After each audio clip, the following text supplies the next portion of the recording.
If you're a graphic designer, or even if you just dabble in a bit of logo design, you'll have heard the term Clearspace. Clearspace.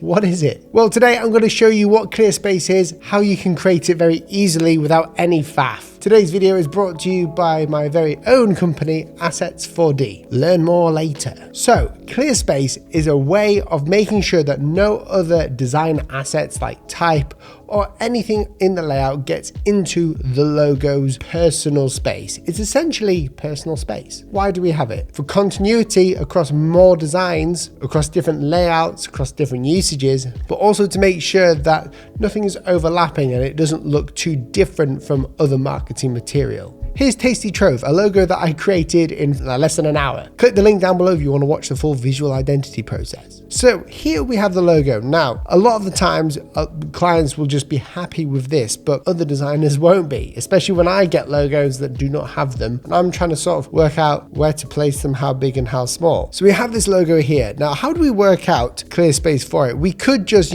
bring some guides in like this and just match them to the outermost point of the logo. And that is okay for the start. This is essentially the most outer part of the design, and we kind of need to do this at the start anyway. So we have those guides there. Now, what do? Do we just roughly bring in some guides and try and match them up? No. In fact, it's much easier than that. What we can do is we can take an element of the design. So I'm going to take, let's say, the T. I'm going to copy that T and just bring it out here. And I'm going to change the color. I'm going to change it where it is. And I'm going to bring it to the outermost point. I'm reusing the T to create space around it. And you'll see why I'm doing this in a second. So I'm going to the outermost point. And boom, we've got a bunch of T's everywhere. It doesn't look very good. Why do we do this? A lot of type design and in a lot of logo design, consistency is very important. And we just borrow different shapes to create more shapes, or even just to edit one. So to work out spacing, we just borrow the most leading shape in the logo. Then we bring out more guides like so. Doing it this way gives a good amount of spacing around.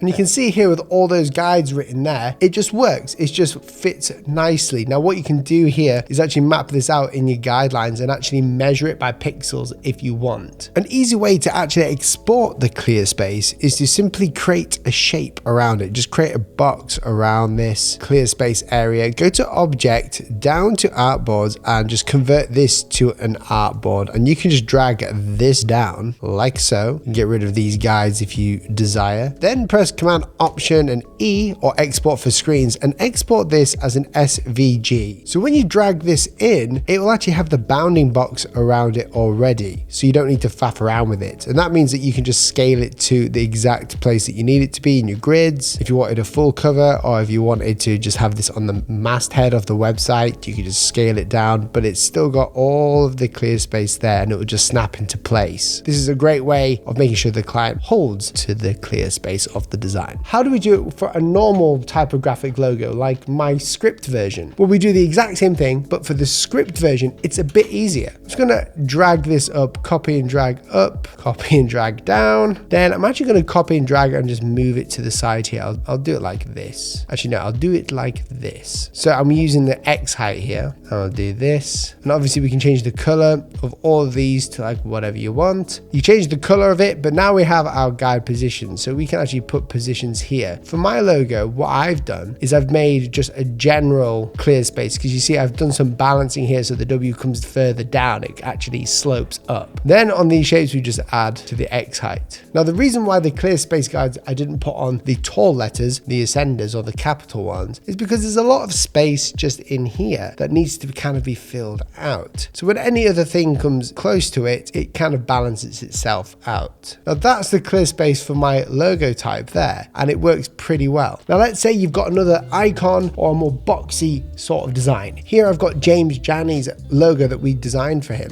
Now for this Clearspace, it doesn't particularly matter too much because it is very geometric in itself. It's very boxy. It can kind of stand on its own. But when we do Clearspace, we follow the same principle. We take the most leading shape, which is the N. We drag that out. But before that, we should put our guides on for Janney. And we move it around like this, add more guides, and we've created some Clearspace. Now this only takes a couple of minutes to do, hence the short video, but this actually helps out other designers and helps you out by creating a system of how close information should be to the logo. So now I know any information can't touch here. This is how far it can go. There's a force field around this logo, and it looks so natural because we've used shapes from within the design and we haven't just mathematically thought it up or taken the whole circumference and then just did its own thing. At the start, I said this was sponsored by Assets 4D, and there's a good reason why. Not just because we're sponsoring it, even though we're not, we're just shouting it out, but because we made a website about a year ago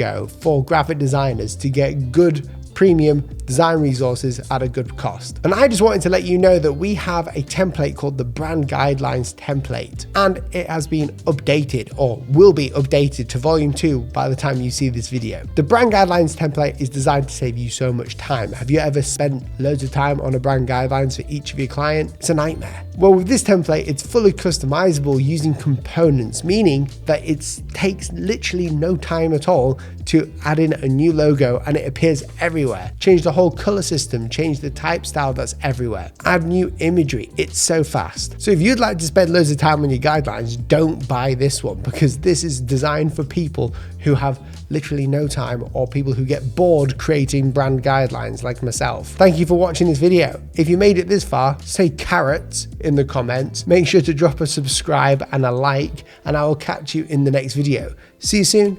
Goodbye.